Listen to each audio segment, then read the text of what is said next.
या जम्मू कश्मीर की बात करेंगे तो हमारे यहाँ तकरीबन 74 lakh KG of wool produce होता है, और वो भी बेस्ट क्वालिटी वूल माना जाता है। बिकॉज हमारे यहाँ जो मेरे कश्मीर मेरिनो है, कोरिडोल हमारे यहाँ थ्राइव हो चुके हैं, तो उनका जो वूल है as compare to other parts of the state, other parts of the country, वो अच्छा माना जाता है। सो बट हम अनफॉर्चुनेटली हमारी वूल की वैल्यू कम हो रही है because of the lack of the facility. हमारे यहाँ कलेक्टिविज्म नहीं है, एग्रीगेशन नहीं है, तो उसकी वजह से हमारे वूल में मार्केटिंग का जो इशू आ रहा है वो बहुत ज़्यादा संजीदा हो गया है। तो इस सिलसिले में जो HADP government of Jammu Kashmir में अंडर HADP प्रोजेक्ट एक सेंक्शन किया, उसमें ये भी सेंक्शन हुआ कि वूल के बारे में थोड़ा सा हम इसमें काम करेंगे। Human resource development capacity building में जो इसमें एक आया है, या स्किल डेवलपमेंट की बात करें वो आया है। उसके अलावा जो हमारे को एक और एक्टिविटी इसमें है वो है establishment of CFC common facilitation centres for wool processing. उसमें बहुत सारी एक्टिविटीज़ हैं, वो शीप हस्बेंड्री देख रहा है। उसके अलावा हमारे को रिवाइवल ऑफ वूल बोर्ड की बात हम कर रहे हैं इसमें। कॉटेज इंडस्ट्री जो हमारे यहाँ थी कुछ अच्छी खासी चल रही थी, जिसमें हम नमदा बनाते थे एट कॉटेज लेवल, पट्टू बनाते थे, जैसे कि गुरेजी पट्टू इज़ वेरी पॉपुलर। उसके अलावा हमारे यहाँ चादरें बनती थी, कंबलें बनती थी, और वुलन कार्पेट्स बनते थे। तो वो थोड़ा सा उनका डिवेंडलिंग स्टेज पे आ गई, जिसकी वजह से थोड़ी सी प्रॉब्लम आ गई। तो इसमें हमने ये कंपोनेंट भी रखा है कि हम जो हमारे फार्मर्स हैं, आर्टिसंस हैं, उनको हम ये चीज़ें रिवाइव करने की कोशिश करेंगे। तो हम क्या चाहते हैं इस प्रोजेक्ट में, हम इनको थोड़ा सा एडवांस टूल्स एंड टेक्निक्स हम दे देंगे इनको, हम उनको हैंड होल्डिंग्स करेंगे, हम इनको कैपेसिटी बिल्डिंग करेंगे, स्किल डेवलपमेंट करेंगे। Then we will also try to help them in marketing of those products. So ये हमारा मेन मकसद इस रिवाइवल में रहेगा।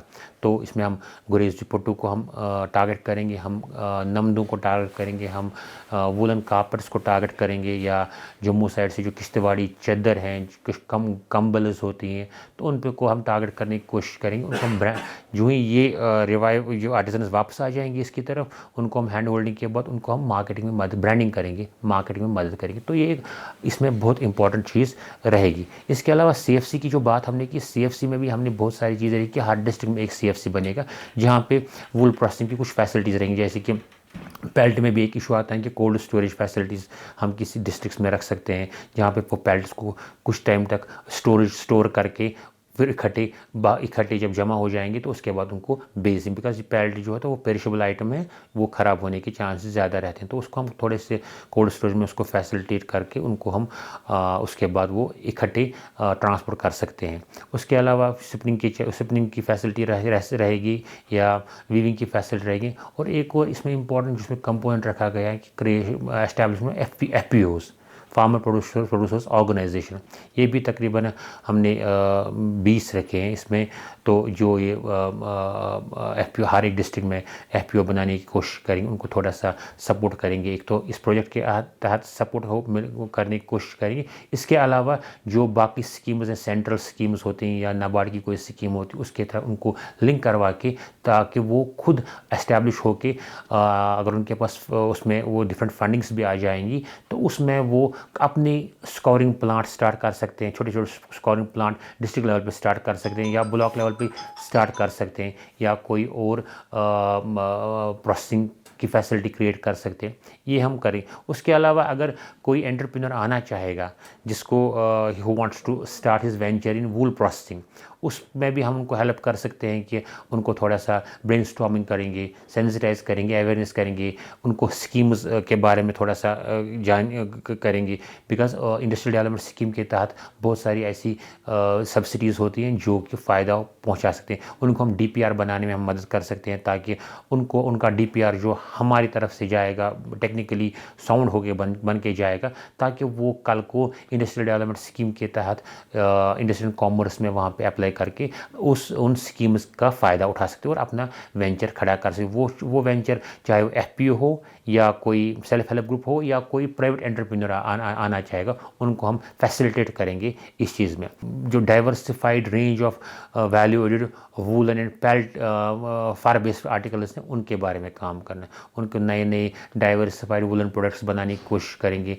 उनको one is by the on the base of research will come with some value added products, तो उनको फिर लोगों तक पहुंचाना, उनको that technology needs to be disseminated among the common mass, उसके लिए कैपेसिटी बिल्डिंग, उसके लिए स्किल डेवलपमेंट, वो सारा का सारा इस प्रोजेक्ट में हम करने की कोशिश करेंगे। इन शॉर्ट, अगर ये प्रोजेक्ट इसका मकसद क्या है, कामयाब होने का क्या है कि एक तो एग्रीगेशन होनी चाहिए, जो एफपीओज बनेंगे उनकी वजह से एक कलेक्टिविज्म जो है इस वक्त स्कैटर्ड प्रोडक्शन हो रही है वूल की या पेल्ट की, उसकी वजह से थोड़ा सा कलेक्टिविज्म हो जाएगा, एग्रीगेशन हो जाएगी और मार्केटिंग वगैरह में फ़ायदा हो सकता है जब कलेक्टिविज्म एंड एग्रीगेशन हो जाएगी। तो इसके अलावा एक और एक्टिविटी जो इस प्रोजेक्ट में है, जो शीप हस्बेंड्री टेकअप कर रही है, वो है कि creation of A mobile sharing facilities.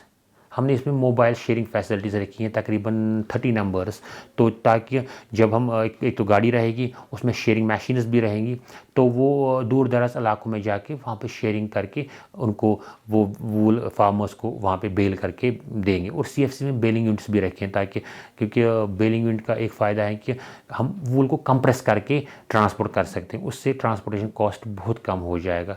ये चीज़ें इसमें हमने रखी हैं, क्योंकि एक और चीज़, क्योंकि ये जो शेयरिंग का फ़ायदा ये भी है कि क्योंकि दूर दराज इलाकों में पास्चर्स में जाते हैं, वहाँ पे किसी सेंट्रल पॉइंट पे ऐसा भी हो सकता है कि शीप हस्बेंड्री डिपार्टमेंट वहाँ पे जाके ये यूनिट लेके वहाँ पे शेयरिंग करवा के उन फार्मर्स को वूल मुहैया कर सकते हैं वहाँ पे। ये हमारे को ये फैसिलिटीज़ हैं।